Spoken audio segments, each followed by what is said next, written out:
Nature has a spooky side. As we come into October, I thought we'd delve into the eerie aspects of nature. In this video, we're exploring 10 fascinating species named after monsters. From vampires to ghosts, zombies to witches, nature is full of species that have earned these horrific names by their frightening appearance or chilling behavior. So let's take a look at the spooky secrets hidden in our natural world.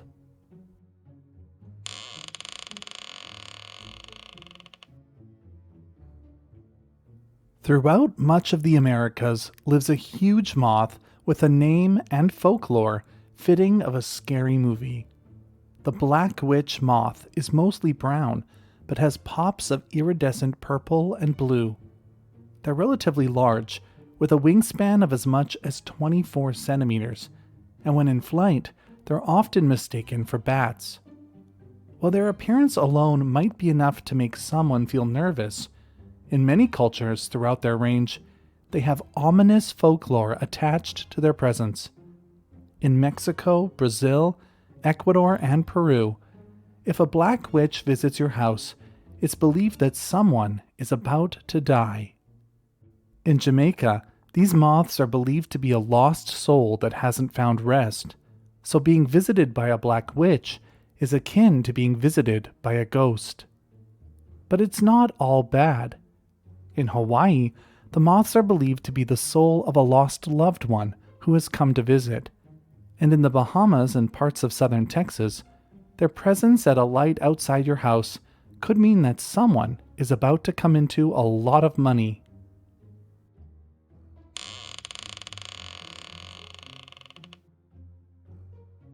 Ants are some of the most numerous animals on Earth, with an estimated 20 quadrillion individuals on the planet at any given time. Being so numerous, many other species rely on them for survival, but one of the most unique ant killers does far more than just end their lives. The Ophiocordyceps fungi rely on ants for their survival, and they're commonly known as zombie ant fungi.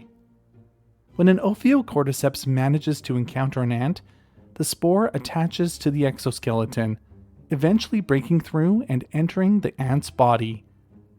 The next step is to release a compound that manipulates the ant's behavior.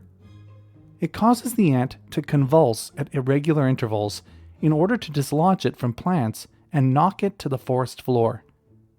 Eventually, the fungus is able to make the ant leave the safety of its colony and ant trails.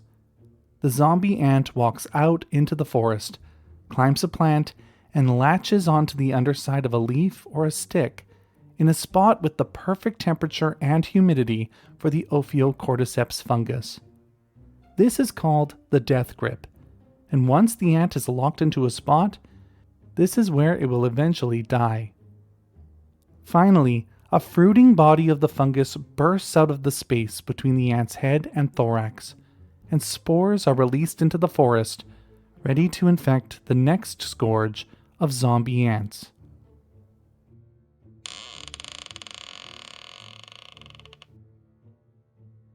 The Inimicus genus of fishes all have frightening names.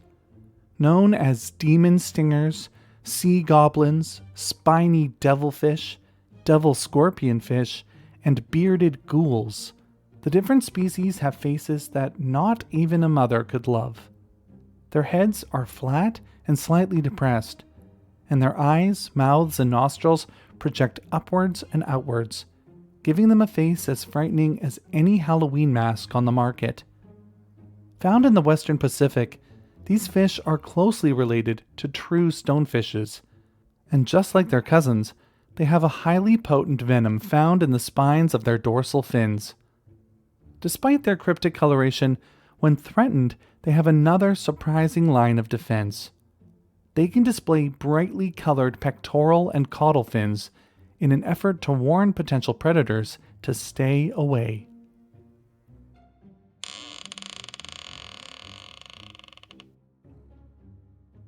In the most oxygen-deprived parts of the ocean depths lives a horrifying species of cephalopod. with a Latin name that means vampire squid from hell. The vampire squid looks like a cross between an octopus and a squid, but is in fact neither, being the sole extant species of an order that otherwise disappeared millions of years ago. Their gelatinous bodies vary in color from pale black to dark red, and they have 8 arms with webbing almost to the tips. Their eyes protrude from the sides of their heads and can be red or blue. While their exterior appearance does evoke images of a cloaked vampire, they have another physical feature that really makes them deserving of their name. Inside their cloak are what appear to be a series of sharp spines, reminiscent of vampire teeth. While these spines are actually fleshy, they give the vampire squid a truly terrifying appearance. Of course, the species doesn't drink blood. Instead, they feed on detritus as it floats down to the ocean floor.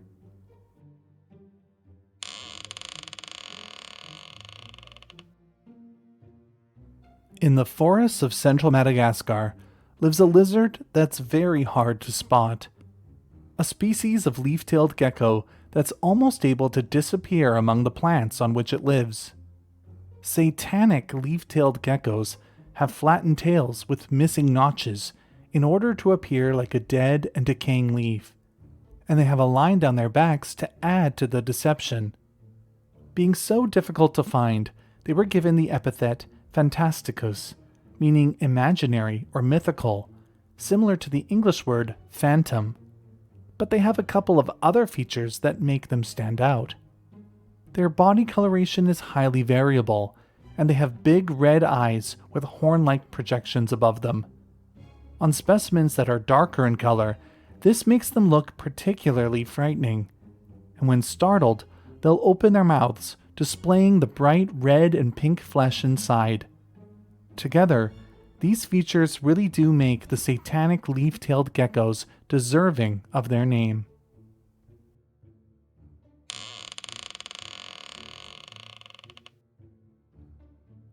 In 2015, scientists in Oregon were examining fossilized tree sap from the Cretaceous era when a strange insect caught their eye. When they first examined it, they couldn't tell what type of insect it was at all.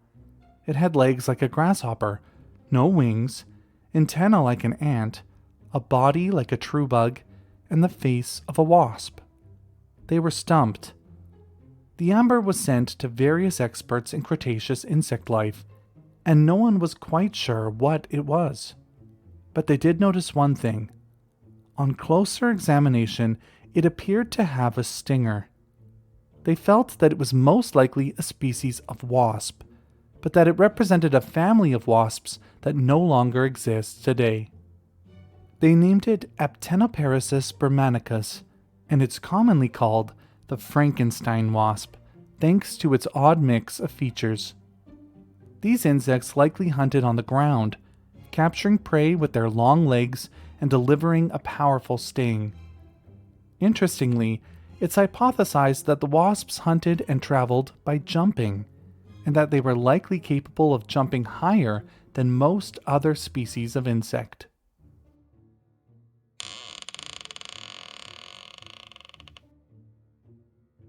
Bats are already heavily associated with all things spooky. From haunted houses to vampires, bats play an important role in Halloween lore.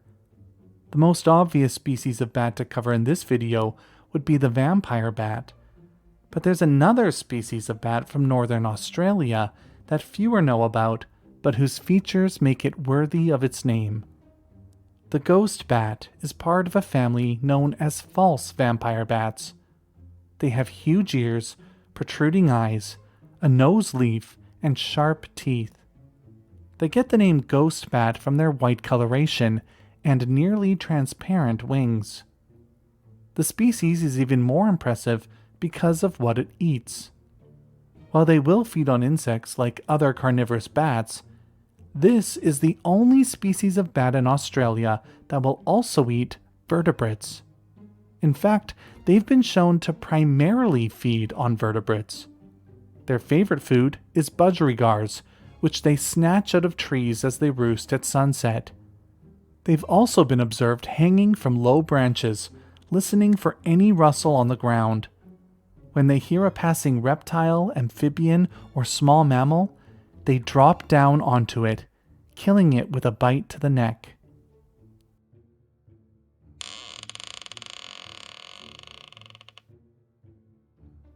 In the wilderness of the Indonesian island of Sumatra lives a species of plant that produces the largest unbranched flowers in the world. Titan arum is known as bunga bangkai in Indonesian, which translates to corpse flower in English. Not only are the flowers huge, reaching over 3 meters in height and capable of weighing in excess of 100 kilograms, but they're also short-lived. When the plant flowers, it generally lasts for between 12 and 48 hours. With such a short window to get pollinated, the plant relies on a different set of pollinators to get the job done. It produces the foul smell of decomposing flesh, and the tip of the spadix reaches the same temperature as a human body. Instead of bees, butterflies, and moths being drawn in, flesh flies and carrion beetles swarm to the flower in search of a meal. The scent has been analyzed for its chemical composition and has been shown to contain the same chemicals as stinky cheese, garlic, sweaty feet, feces, and rotting fish.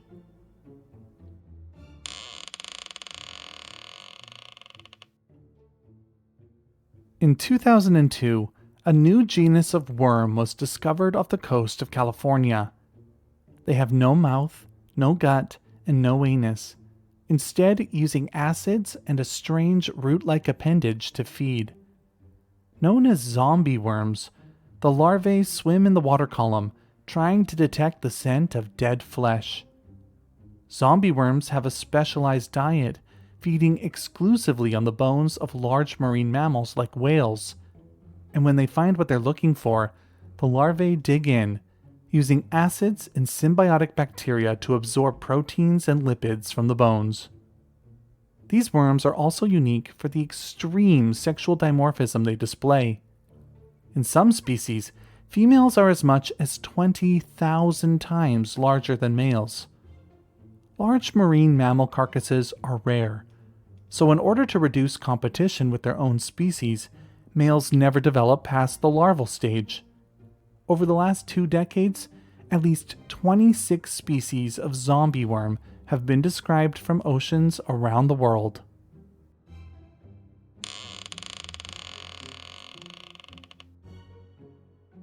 Featured in scary movies and literature, the Death Head's Hawkmoth has solidified a place in the realm of horror. These sphinx moths are known for their cryptic mottled coloration, splashed with bright yellow, but most importantly, they have what appears to be the image of a human skull on their thorax. There are 3 species, one found in Africa and Europe, and the other 2 found in Asia. All 3 have a skull visible on their backs, and all 3 have scientific names derived from Greek words associated with death. Atropos was the Greek fate that cut the thread of life. Lachesis was the Greek fate that allotted the amount of life each person should have, and Styx is the name of the river of the dead. The moths have several features that make them stand out other than the obvious skull shape on their backs. The caterpillars are toxic, and when threatened, they can produce a sound by clicking their mandibles together, and are even capable of producing a painful bite. The adults are some of the few species of moth that are also capable of producing sound. By inhaling and exhaling rapidly, they can make a loud chirp to scare away potential predators. Edward Newman, a 19th century entomologist, wrote, "However, let the cause of the noise be what it may, the effect is to produce the most superstitious feelings among the uneducated, by whom it is always regarded with feelings of awe and terror." Like most other hawk moths, the 3 species of death's head hawk moth generally feed on nectar, but they have an interesting way of getting it. All three species are known to raid beehives in order to steal nectar and honey. They avoid detection because they're able to mimic the scent of the bees, so they can crawl through the hives unbothered. Being associated with beehives led to an African superstition that the moths were capable of stinging, and due to the skull in their thorax, it's also believed that this sting can cause instant death. Of course, the moths are harmless to people, and the unique skull shape on their thorax has led to them regularly being framed and displayed in macabre collections. And that's it for today's video.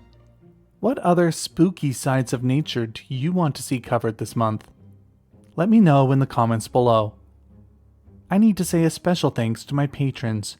Without their ongoing support, I wouldn't be able to produce a video like this every week. If you want to support the channel and get early access to every video, check out the link in the video description below. Thanks for watching, and I'll see you next time.